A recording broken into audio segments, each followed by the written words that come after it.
Hello friends. तो आज की इस वीडियो में हम देखते हैं क्लास 11th बायोलॉजी चैप्टर 9 जो है आपका जैव अणु बायो मॉलिक्यूल्स। ओके, इस वीडियो में यह आपका पार्ट फर्स्ट है। ओके, तो चलिए स्टार्ट करते हैं। जैव अणु जिसे हम जैविक अणु कहते हैं, बायो मॉलिक्यूल्स होते क्या है?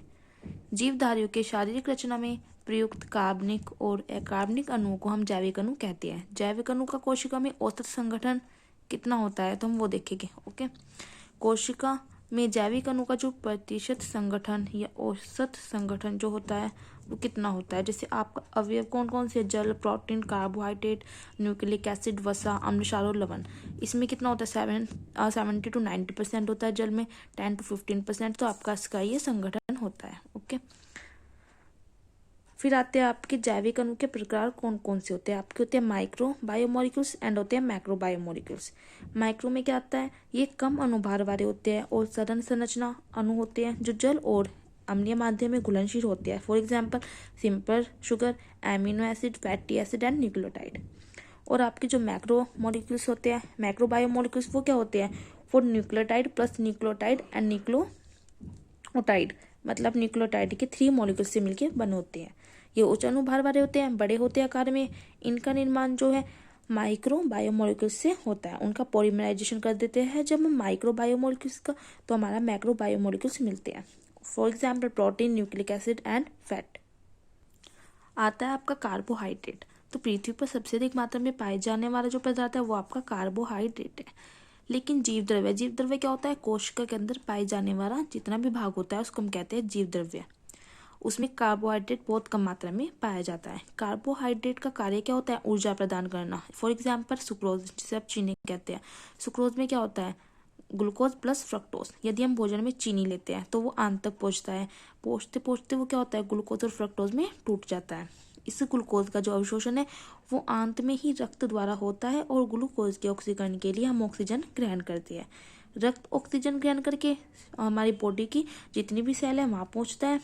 इसी ऑक्सीजन की उपस्थिति में ग्लूकोज ऑक्सीडाइज होता है और कार्बन डाइऑक्साइड और वाटर बन जाता है। ओके, साथ ही इससे उत्पन्न होती है 673 कैलोरी ऊर्जा, जिसका मात्र 40% भाग हम प्रयोग कर सकते हैं और 60% भाग क्या होता है? ऊष्मा के रूप में विसरित हो जाता है। कार्बोहाइड्रेट का जो निर्माण है वो पौधे पर्णहरिम जो क्लोरोफिल होता है उसके प्रेजेंस में कार्बन डाइऑक्साइड और सूर्य प्रकाश की उपस्थिति में फोटोसिंथेसिस द्वारा करते हैं। कार्बोहाइड्रेट जो है कार्बन, हाइड्रोजन, ऑक्सीजन परमाणु से मिलकर बना होता है। कार्बोहाइड्रेट का मूलानुपाती सूत्र क्या होता है? CnH2n या CnH2 का होल n। लेकिन जो सभी कार्बोहाइड्रेट है उनका मूलानुपाती सूत्र ये नहीं होता। फॉर एग्जाम्पल रेहमनोज, उसका होता है C6H12O5, तो उसका ये नहीं होता।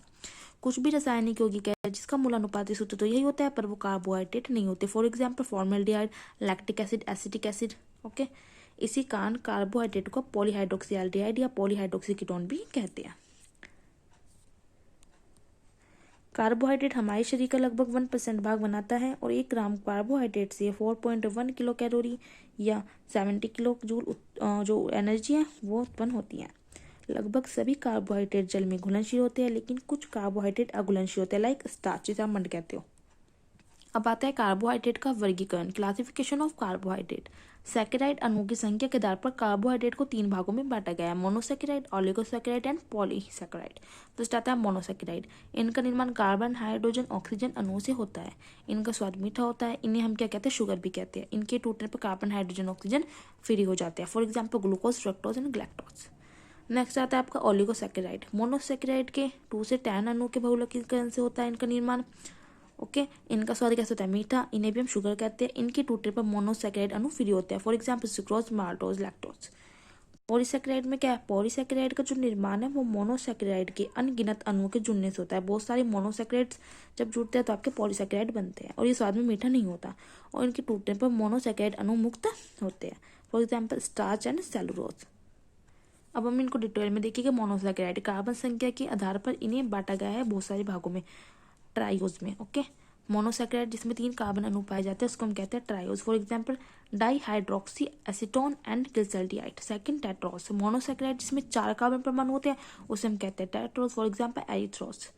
पेंटोज किसे कहते हैं? मोनोसैकेराइड जिसमें 5 कार्बन परमाणु पाए जाते हैं। पेंटोज एक महत्वपूर्ण मोनोसैकेराइड है जो हमारे डीएनए और आरएनए का घटक होता है, जैसे डीएनए आरएनए का राइबोज एंड डीऑक्सीराइबोज इसका एग्जाम्पल हो जाएंगे। हेक्सोज किसे कहते हैं? मोनोसैकेराइड जिसमें 6 कार्बन परमाणु पाए जाते हैं, for example glucose, fructose and galactose. अब हम बात करते हैं ग्लूकोज की। ग्लूकोज का फॉर्मूला क्या होता है? C6H12O6। आप स्ट्रक्चर बनाओगे, okay, molecular structure of glucose. And glucose को हम ग्रेप शुगर भी कहते हैं। क्यों कहते हैं? क्योंकि ग्लूकोज जो है गुड़ में सबसे ज्यादा पाया जाता है। ग्लूकोज को प्योर सब्सटेंस ईंधन पदार्थ भी कहते हैं। ग्लूकोज को हम ब्लड शुगर भी कहते हैं। ये हमारी क्या है? ग्लूकोज की स्ट्रक्चर है। जब ग्लूकोज हमारी इक्वेशन, ग्लूकोज जब कार्बन डाइऑक्साइड से रिएक्शन करता है तो क्या होता है? वाटर एंड कार्बन डाइऑक्साइड बनता है। यहाँ पे ये आपका ऑक्सीजन है, ओके।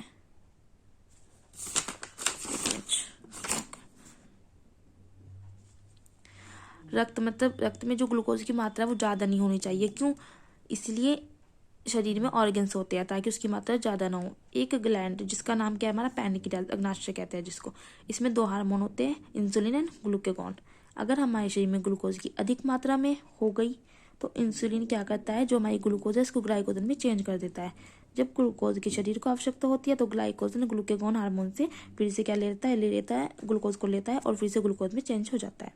नोट, जिस पेशेंट को शुगर होता है उनके शरीर में इंसुलिन की मात्रा कम होती है या इंसुलिन बनना ही बंद हो जाता है, जिसकी वजह से ग्लूकोज जो है ग्लाइकोजन में चेंज नहीं हो पाता और ग्लूकोज की मात्रा शरीर में बढ़ जाती है। ग्लूकोज के बाद आता है आपका फ्रक्टोज। मीठे फल और शहद में पाई जाती है, इसलिए हम इसको फ्रूट शुगर कहते हैं। ग्लैक्टोज को ब्रेन शुगर भी कहते हैं, ब्रेन, ओके। सैकरीन जो है एक आर्टिफिशियल शुगर होती है, फ्रक्टोज से 245 गुना अधिक मीठी होती है। इसका प्रयोग डायबिटिक पेशेंट करते हैं, ओके। अब हम पढ़ रहे थे मोनोसैकेराइड के टाइप। जो आपका 5th टाइप आता है वो है आपका हेप्टोज। मोनोसैकेराइड जिसका निर्माण 7 कार्बन परमाणु से होता है उसे कहते हैं हेप्टोज। इसका एग्जाम्पल क्या है? सीडोहेप्टिलोज, ओके। अब आता है आपका मोनोसैकेराइड कंप्लीट होने के बाद आता है ओलिगोसैकेराइड। ओलिगोसैकेराइड का निर्माण कैसे होता है? मोनोसैकेराइड से होता है। 2 या 10 मोनोसैकेराइड जब अणु मिलते हैं। एग्जाम्पल डाइसैकेराइड जो क्या होता है? जो कि 2 मोनोसैकेराइड अणु से बना होता है। ट्राइसैकेराइड जो कि 3 मोनोसैकेराइड अणु से बना होता है। डाइसैकेराइड पढ़ते हैं हम डिटेल में। सामान्य सूत्र C12H22O11 होता है। Example sucrose, maltose, lactose. Sucrose क्या होता है? सुक्रोज को पादप शुगर, प्लांट शुगर भी कहते हैं क्योंकि पेड़ पौधों में पाई जाती है। सुक्रोज को हम कैन शुगर या टेबल शुगर भी कहते हैं। गन्ने में सुक्रोज जो है 10 से 15% पाई जाती है। सुक्रोज का निर्माण ग्लूकोज और फ्रक्टोज के एक अणु से होता है। नेक्स्ट आता है माल्टोज। यह भी क्या आपके प्लांट शुगर है, इसे हम माल्ट शुगर भी कहते हैं। माल्टोज अंकुरित बीजों में पाए जाते हैं। माल्टोज का निर्माण ग्लूकोज अणु के मिलने से होता है। फिर आता है आपका लैक्टोज। ये क्या है? जंतु शुगर है, शुगर, ओके, क्योंकि जंतु में पाई जाती है। जंतु के दूध में पाई जाने वाली शुगर है ये कौन सी? लैक्टोज। दूध में पाई जाने वाली कौन सी होती है? Sugar, lactose. एंड दूध में जो आपके मिल्क में प्रोटीन मिलता है वो होता है केसिन, ओके, और शुगर मिलते हैं लैक्टोज। लैक्टोज का निर्माण ग्लूकोज व लैक्टोज के एक अणु से जब मिलता होता है। ट्राइसैकेराइड क्या होता है? एग्जाम्पल रैफिनोज जो ग्लूकोज, फ्रक्टोज और लैक्टोज मिलने से बनता है। मोनोसैकेराइड हो गया, ओलिगोसैकेराइड हो गया। अब हम देखते हैं पॉलीसैकेराइड। पॉलीसैकेराइड का निर्माण 10 से अधिक मोनोसैकेराइड अणु के आपस में ग्लाइकोसिडिक बंध द्वारा जुड़ने से होता है, ओके। इनका सूत्र क्या होता है? C6H10O5 का होल एन, या एन क्या है? मोनोसैकेराइड अणु की संख्या। पॉलीसैकेराइड अणु जो है जल में अविल्य होते हैं और स्वाधीन होते हैं, इसे इन्हें क्या कहते हैं? शुगर नहीं कहते क्योंकि ये मीठे होते हैं। ये 2 प्रकार के होते हैं, होमो एंड हेटेरो। होमोपोलीसैकेराइड क्या होता है? ऐसा पोलीसैकेराइड जिसका निर्माण एक समान प्रकार के मोनोसैकेराइड अणु से होता है। होमो का मतलब भी होता है same. For example cellulose. Cellulose क्या है? ग्लूकोज का बहुलक होता है ये। Starch, glycogen, insulin. हेटेरोपोलीसैकेराइड क्या है? इनका निर्माण विभिन्न प्रकार के मोनोसैकेराइड अणु के आपस में जुड़ने से होता है। For example pectin and heparin. Heparin क्या होता है? अब हिपेरिन जो है रक्त में हिपेरिन पाया जाता है हमारे खून में, इसलिए रक्त वाहिनियों में नहीं जमता। अब कहते हैं हम खून जब हमारी चोट लगती है जब खून निकलता है वो जम जाता है, लेकिन जो हमारी बॉडी में है वो क्यों नहीं जमता? हिपेरिन के कारण। इसलिए हिपेरिन को हम क्या कहते हैं? एंटीकोगुलेंट एजेंट भी कहते हैं। नेक्स्ट वीडियो में हम देखेंगे कुछ महत्वपूर्ण प्रकार के कार्बोहाइड्रेट्स। आज की वीडियो में इतना काफ़ी है। मैं आपको स्टार्टिंग से दिखा रही हूँ, तो आपको क्या करना है? वीडियो को पॉज करना है एंड अपने नोट्स को प्रिपेयर कर लेना है।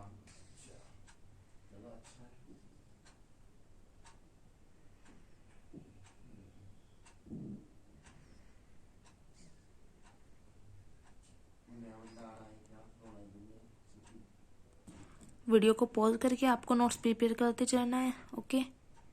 आपको सारे पार्ट वीडियो के देखने हैं, मैं डेली अपलोड करूँगी।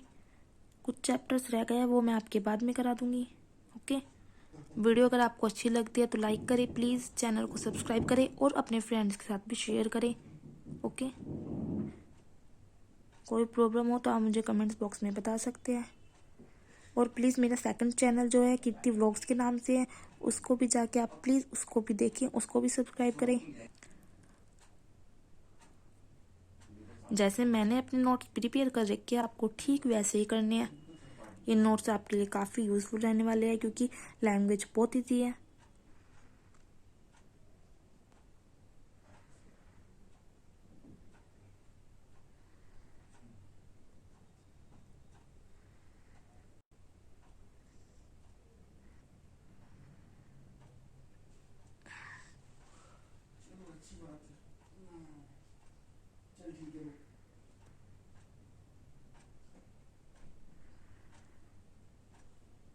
चल ठीक है, मैं करता हूँ तुझे कॉल फिर।